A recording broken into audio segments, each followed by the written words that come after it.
예전에 있던 법당에서 제가 법당을 좀 이전하게 됐어요. 이번 법당은 솔직히 예전보다는 너무 많이 좋아요. 그전에는 이제 주택가였고 가정 쪽이었는데 지금 이렇게 잘 보시면 알겠지만 산맥도 있고 이렇게 산도 보이고 솔직히 이 제자가 원하는 진짜 도당으로 제가 이사 오게 돼서 너무 기쁘고 좋을 따름입니다.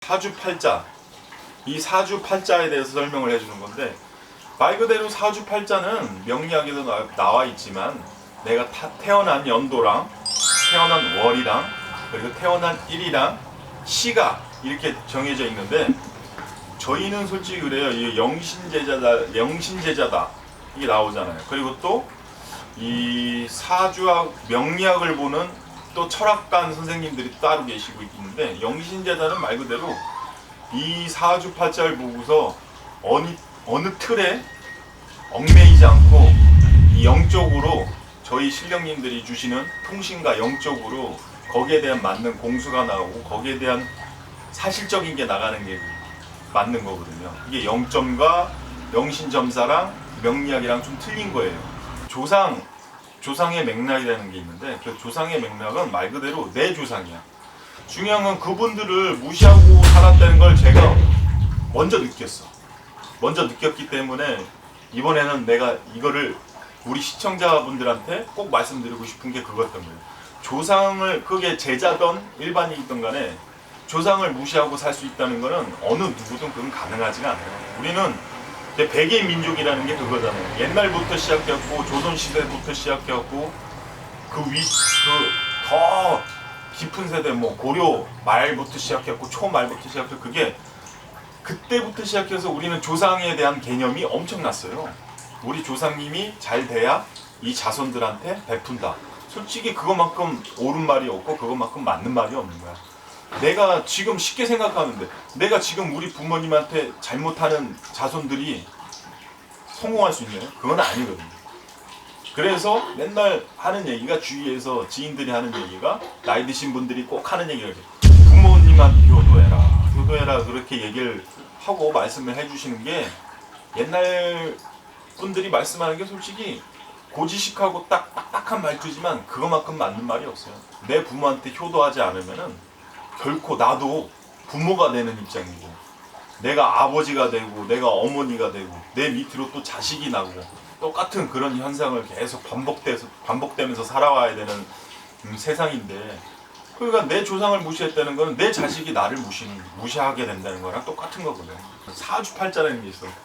그 사주팔자를 왜 꺼냈냐면은, 나는 지금까지 내가 이렇게 착하게 살았고 나는 진짜 내가 부모한테 효도하고 살았는데 내가 왜 이렇게 살아야 되나요? 라는 게 있는데, 그게 말 그대로 사주팔자에 그게 들어가 있는 거예요. 근데 그거는 누구를 원망할 것도 아니고 누구를 탓할 것도 아니고 내 스스로 그걸 후회하고 내 자신을 또 포기해서도 안 되는 상황인 거예요. 왜 그러냐면은 저희 같은 사람들이 그런 분들을 도와주고 그런 분들이 옳은 길로 갈 수 있게 인도해주는 사람들이 이런 제자들이거든요. 그럴 때는 허심탄회하게 가까운 법당이나 아시는 법당이나 뭐 끌리는 법당으로 와가지고 점을 보면서 물어보고, 내가 왜 이런 사주인데 왜 이렇게 돼서 이렇게 됐습니까? 라는 걸 물어보고 그 상담 아닌 상담을 하게 되는데, 중요한 건 그 사주팔자라는 게, 내가 여기서 딱 예를 들어서 하나 얘기하자면은, 저는 일부종사 뭐 이런 게 있어요. 일부종사는 뭐 아시는 분 다 아시겠지만, 결혼을 한 번 해서 인연을 한 번 맺어서 평생 동안 내가 늙어 죽을 때까지, 검은 머리가 팥뿌리가 될 때까지, 늙어 죽을 때까지 그 인연법으로 해서 내 자식을 낳아서 그렇게 산다. 그게 일부종사죠. 일본적으로 말하는 게. 그게 또 맞는 거고. 근데 사주팔자는 정확하게 나와 있어요. 이분이 일부종사가 되느냐 안 되느냐. 그거는 이제 저희 제자들은 다 알고 있는 법이고, 그리고 사주팔자 아까 말한 대로 그게 나와 있는데, 그렇다고 그게 나쁜 건 아니야. 사주팔자가 내가 이래서 뭐 결혼을 한 번 했다. 그 요즘 일반인들도 그러잖아. 야, 결혼을 한 번 갔다 온 게 무슨 죄냐. 요즘에는 그거 흉도 안 된다. 일반인들도 다 그런 얘기를 하시잖아요. 근데 사주팔자도 똑같아요. 흉은 아니야. 내 사주가 그렇게 그만큼 꼬이고 꼬여서 안 좋을 만큼 안 좋은 사주로 흘러가다 보니까는 그렇게 된 거야. 근데 그분도 아까 내가 처음에 조상 얘기했잖아요. 조상을 잘 대우를 해줘야 나한테 덕을 주고 용을 주고 베풀 수 있다. 그 얘기를 하게 된 이유가 똑같은 맥락의 코드예요. 내 사주가 안 좋고 내가 일부 종사가 안 돼서 결혼을 한 번밖에 못해서 한 번이 아니라 두 번을 꼭 해야 되는 사주여서 내가 꼭 이렇게 살아야 되나가 아니라 이런 분들도 일부 종사를 할 수가 있어요. 안 되는 건 아니야. 무조건 안 된다가 아니라 이런 사주일 수밖에 없다는 거지. 이 사주팔자라는 건 그래요. 이게 그러잖아요. 예전에 어르신 말도 그래. 사주팔자는 바뀌는 법이 없다. 사주팔자는 안 바뀌어요. 이게 맞는 건 또 맞아요. 근데 제 생각은 사주팔자는 못 고쳐도 내 인생에서 내 팔자는 고칠 수 있어요. 그게 누구의 도움이냐 아니면 이런 법당이나 아니면 절이나 이런 종교 활동이나 뭔가에 대한 내가 하나의 번뇌, 아까도 말씀드렸지만 내가 뭔가를 하나를 내려놓는 순간 누군가가 아니잖아. 내 조상님은 누군가가 아니라 내 조상한테 대우를 해주면서 내 조상을 받들여 모시고 이런 옛날에 그 우리 백예민족의 그 틀에 갇혀있는 어떻게 보면 고정관념일 수도 있지만은 솔직히 그것만큼 좋은 게 없는 거잖아요. 조상님을 대우해준다는 건 솔직히 길게 말이 필요 없어. 딱 맥락하는 내 조상을 대우해주셔서 나한테 해가 된다? 그런 분들은 절대 없어요. 진짜 곧 죽어가는 분도 내 조상들을 진짜 그때 가서 내가 뭐 이제 곧 죽어가니까 아니면 내 사업이 이제 쫄딱 망해서 내가 이제 힘든 상황이 되니까 내가 조상을 님을 이런 법당을 찾아들어서 구슬을 하면서 그때 당장 내 조상님들한테 빌고 빌어서 그렇게 해서 내 나름대로의 번뇌를 하시는 분이에요. 그러니까 생각이 바뀌는 거지. 그런 분들이 생각이 바뀌는 게 나한테 내가 성공을 바란다고 해서 그분들이 나한테 성공을 줘서 그걸 생각을 바뀌는 게 아니라 진짜 이 조상님들에 대한 생각이 다시 바뀌는 거야. 그분들이 과연 나한테 필요했던 존재들인가 아닌가라는 걸 거기서 증명하게 되는 건데 내가 여기서 코드를 잘못 돌리면은 그 맥락을 잘못 잡는 거야.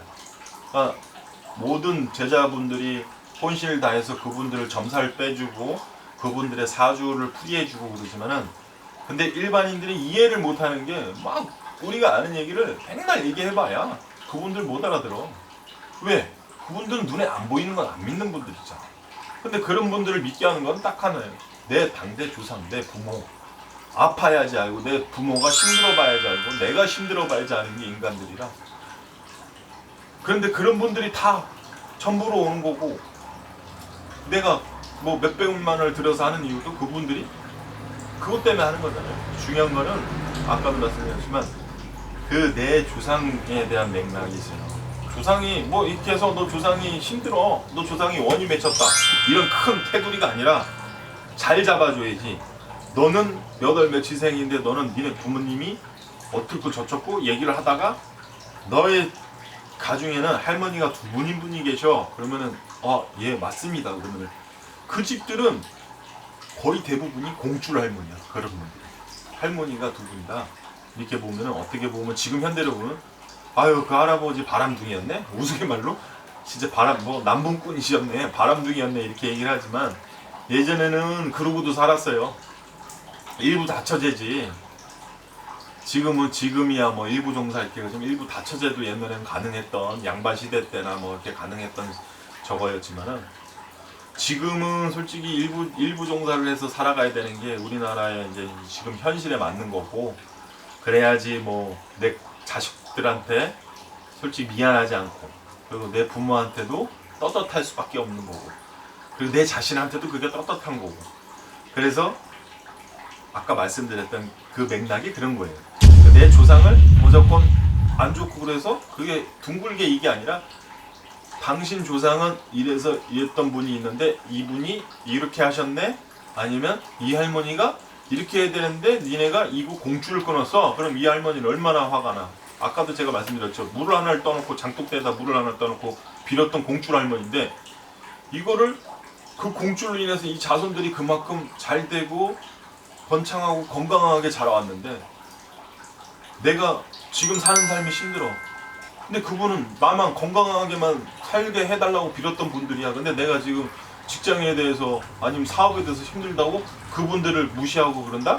그거는 바보 같은 생각이고요. 말 그대로 그 할머니들은 크게 바라는 게 없어서 옛날 할머니들은 내 자식들 밥 세 끼 굶지 말고 내 자식들 건강에 병이나 이런 게 없이 사고수 없이 잘 크게 해달라고 하는 게 그 집 그 동네 그때 조상님들의 할머니들이 비는 방식이고 요즘엔 많이 틀려졌잖아요. 내가 무슨 사업을 하면 내가 사업이 좀 크게 번창하고 싶다. 아니면 자식이 없는 분들은 옛날에도 그랬죠. 자식이 없으면 할머니들이 우리 삼신 할머니한테 이제 빌어가지고 이제 할머니 애 좀 낳게 해주세요. 뭐 이렇게 빌고 그러는데 지금은 많이 반했죠. 바뀌었죠. 지금은 현대사회에서는 애를 낳게 해달라는 게 아닌 그런 분들보다는 내 사업 그리고 내 가정에 내 일보종사 아까 얘기한 거잖아. 내 남편과의 그런 불화 이런 게 최고 많아. 내 사업이나 내 가정의 불화 이런 문제로 많이들 오시는데 똑같이 맥락은 하나입니다. 첫 번째는 조상님들. 내가 조상님들한테 얼만큼 공을 잘 들였느냐 안 했느냐. 내가 한번 내 스스로 한번 생각을 해보고 오시는 게 이런 점을 볼 때도 그게 하나예요. 내가 처음에 한번 생각을 해봐야 돼. 내가 조상한테 얼마나 대우를 해주고 내가 우리 부모님들한테 얼마나 내가 잘했느냐. 만약에 그게 아니었다 그러면은 그날 오셔서 잘 듣고 제자가 무슨 얘기를 하고 무슨 공수를 내리고 어떻게 조상님들을 어떻게 맥락을 잘 뽑아서 얘기를 해주면 그걸 잘 알아듣느냐. 이게 처음에 마음가짐이야. 나만 뭐 오로지 내가 힘들다고 아까도 얘기했지만은 나만 힘들다고 맨날 울고 불고 내 엄마 아빠 찾아봐야 그분들 안 오십니다. 일반인들한테 그분들이 뭐 왕래를 하고 그런 분들 아니에요. 뭐 내가 죽어서 뭐 자유롭게 다니면은 그거는 내 영가가 아니라 귀신이지 말이죠. 귀신들도 뭐 일반인들은 막 이렇게 돌아다닌다고 생각하는데 절대 안 그래요. 이게 이제 제자가 되면서 저도 공부를 하고 느낀 거지만은 그 귀신들도 그 틀에 갇혀 있어. 그러면은 내 돌아가신 당대 부모님, 엄마, 아버지, 때로는 할머니, 할아버지 그분들이 뭐 이렇게 왕래한다 그게 아니라 그 틀에 갇혀 있는 그 공간 안에서 내가 그분들을 대우하는 명분이 있어야 되는 거야. 내가 그러니까 말 그대로 제사를 지내거나 이럴 때 찾아오는 이유 그게 명분이라고 하는 거예요.